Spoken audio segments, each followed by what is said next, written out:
Welcome to the commentary booth where we watch and you guessed it, commentate on the week that was in movies and TV. I'm your host and play-by-play commentator Jamie Apps, and each week I'm typically joined by a rotating cast of colour commentators to help you find your next viewing treat. This week I'm doing something a little bit different. Today I will be joined by a very special guest. This person is a director best known for his film Lion. However, he is also the director, co-writer, and producer of a brand new film titled Foe, starring Saoirse Ronan and Paul Mescal. Before we throw it over to our interview and conversation with Garth Davis, let me first take this time to describe his new film Foe. Garth's newest film is a sci-fi psychological thriller based on Ian Reid's 2018 novel of the same name. In this story, set in 2065, the lives of a married couple are turned upside down when a mysterious stranger arrives on the doorstep of their secluded farmhouse. Upon welcoming this stranger into their house, the couple is informed that the husband is set to be sent to live on a space station for an extended period of time. During the husband's stay on a space station, an artificial replica of himself will be left in his place with his wife. However, as the film progresses, we soon learn that there is much more to this story than meets the eye. As always, Pario Magazine stands in solidarity and support of SAG-AFTRA in their fight for better working conditions. Our publication has always been focused on the creative brilliance of these individuals rather than on the business of film and TV. As such, we will continue to highlight their creative talents during this time so that their contributions to our entertainment are not overlooked. Now, without any further ado, welcome to the show, Garth Davis. Davis? Thank you so much. So this week we're clearly doing something different with the show. Normally I would be in my own home studio, but today we're here live in person.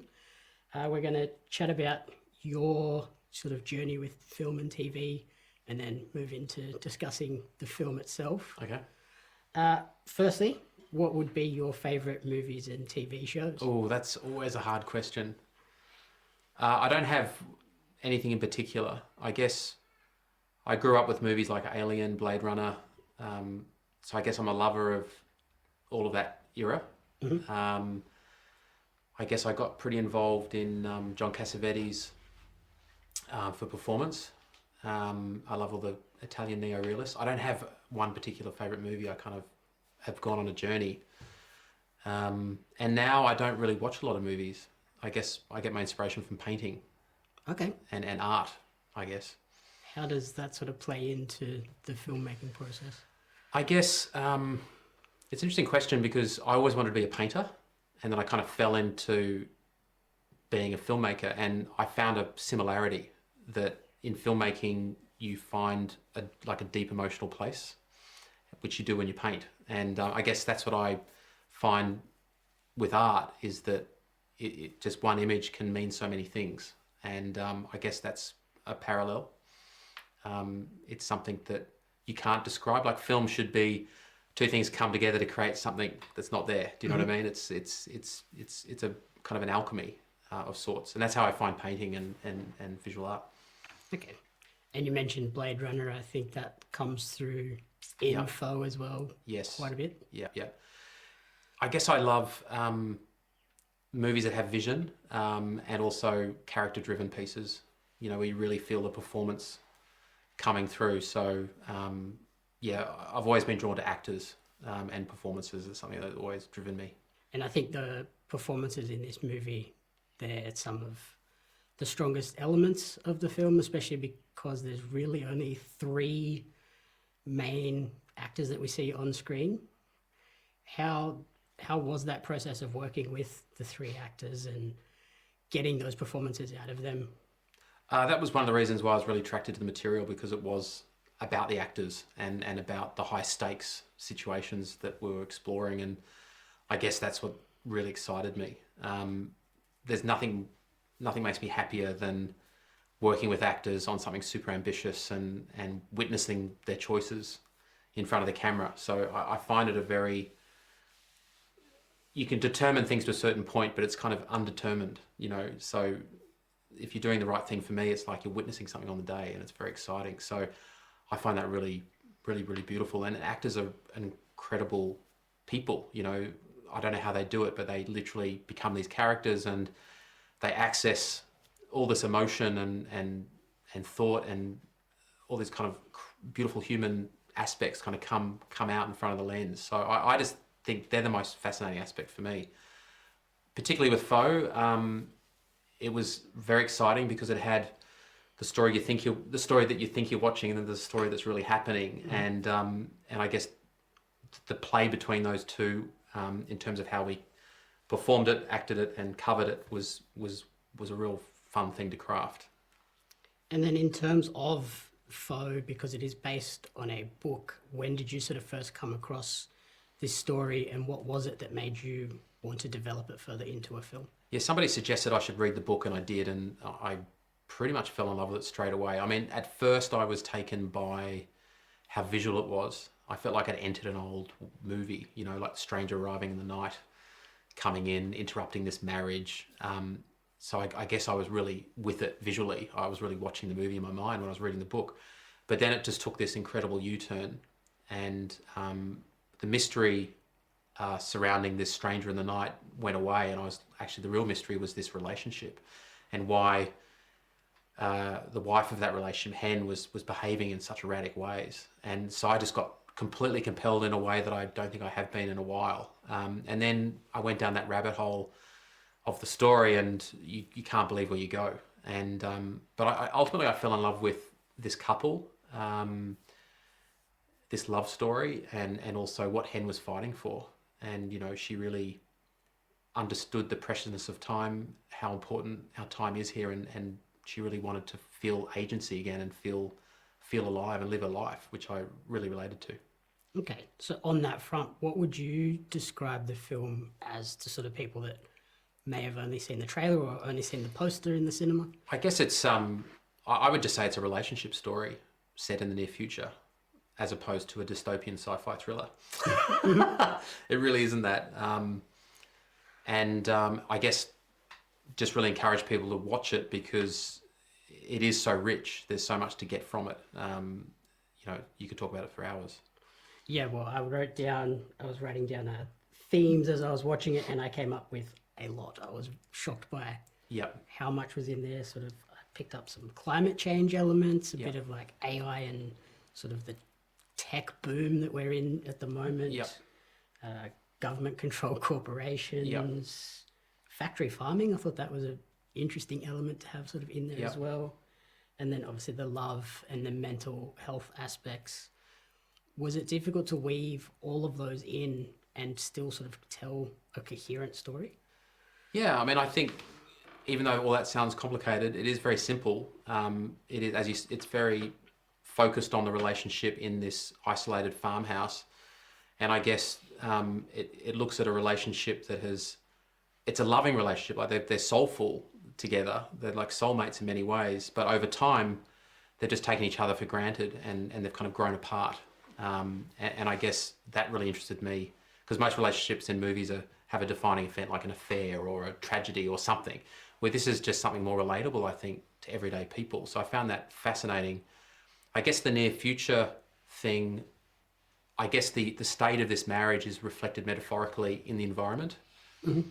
And when we take each other for granted, we lose the preciousness of that relationship. And it's the same with the planet. When we take for granted the nature, we lose it as well. And it's one and the same thing.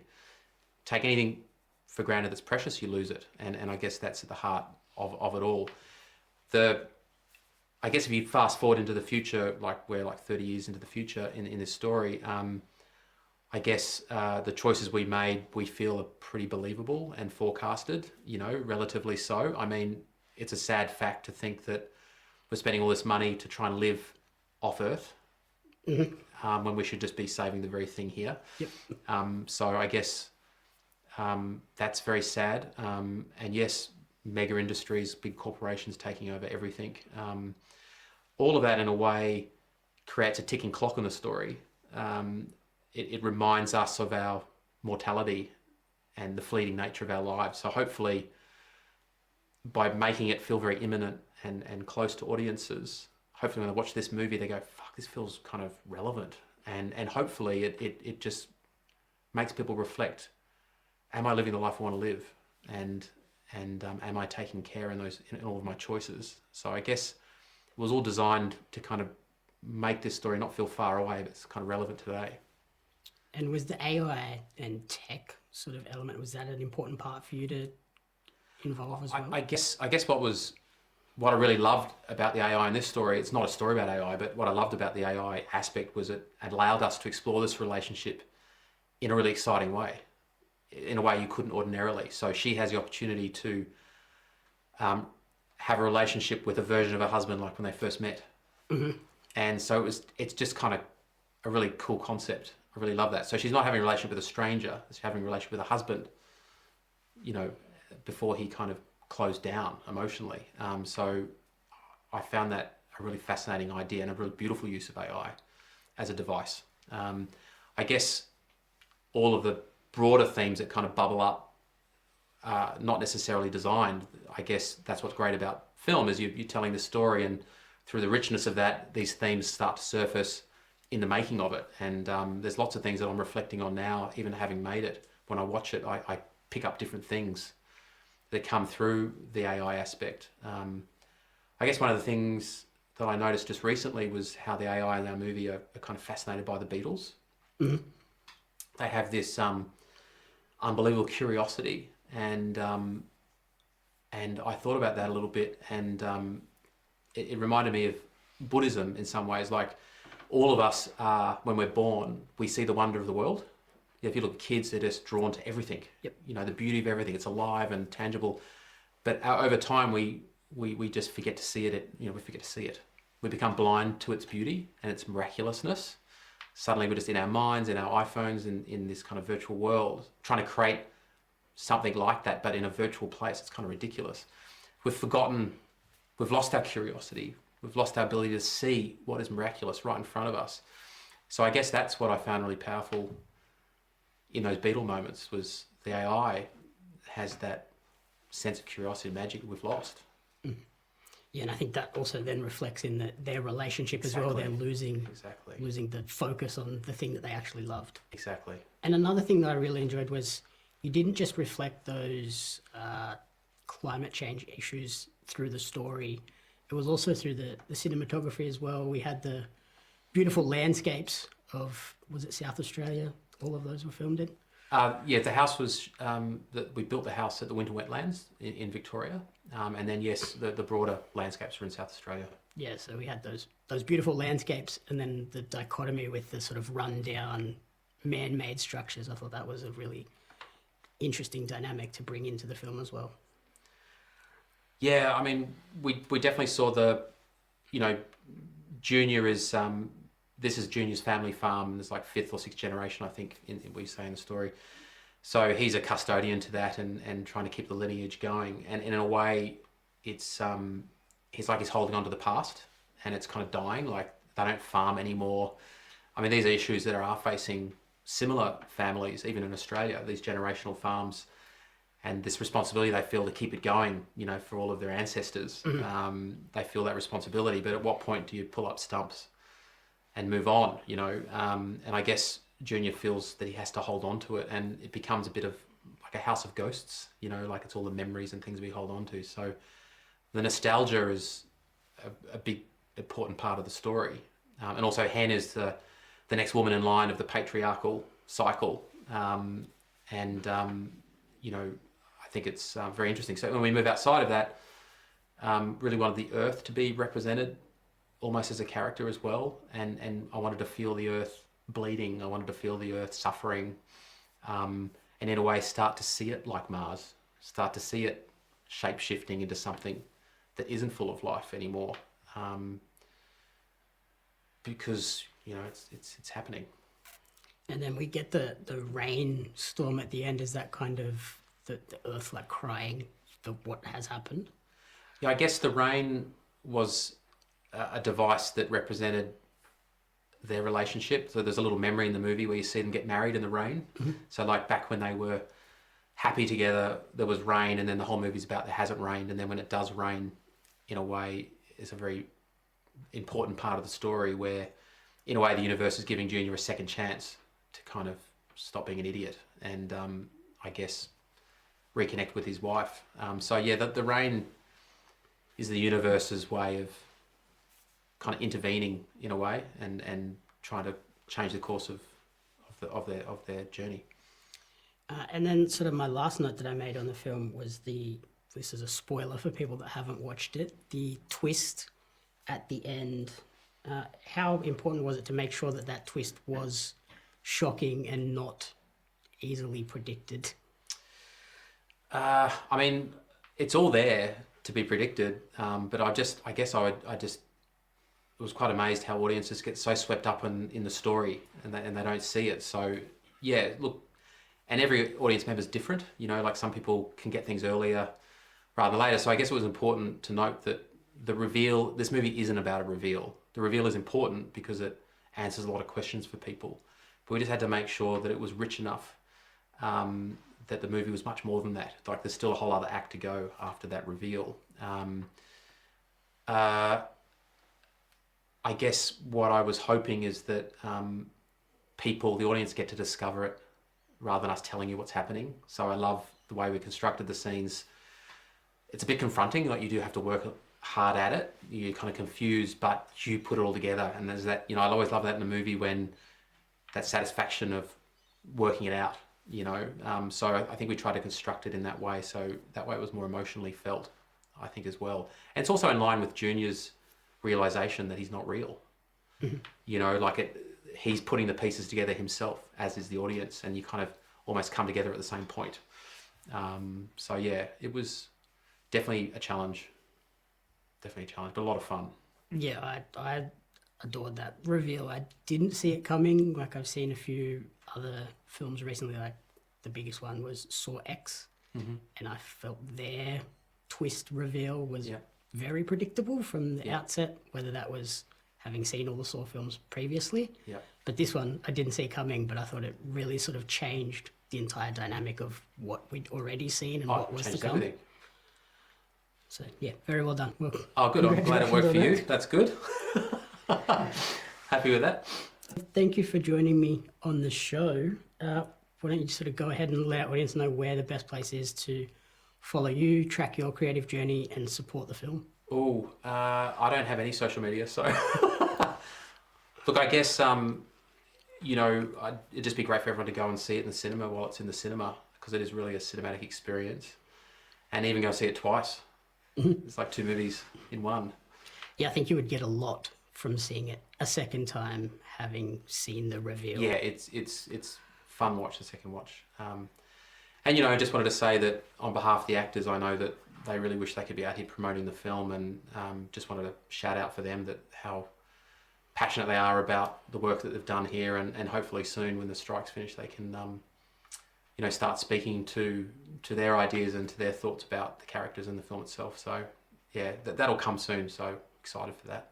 Yeah, that's something we've been very vocal and supportive of on this show, in terms of supporting the writers and the actors, because it's been tough for a lot of people, I think, seeing their movies perhaps not do as well as they could because they haven't been able to promote them at all. I know, it's sad. But anyway, their work is going to exist forever on the film, and that's the main thing. And I guess that's made your life very busy of recent times. Yeah, I know, it's hilarious. Alrighty, awesome. Thanks, mate. I think that's everything. Thank you so much for coming on the show. Thank you so much. Thank you for listening to the Commentary Booth. If you enjoyed the show, please remember to rate, review, and subscribe on podcast services and on YouTube. You can follow me on social media at Jamie Apps Media and at Pario Magazine. The Commentary Booth is a fan-funded production of Jamie Apps Media. You can support the podcast alongside our magazine, Pario Magazine, on Patreon at patreon.com/Jamie Apps Media. The following people supported at the publisher level or higher, and you cannot fathom how incredibly appreciative we are for their support.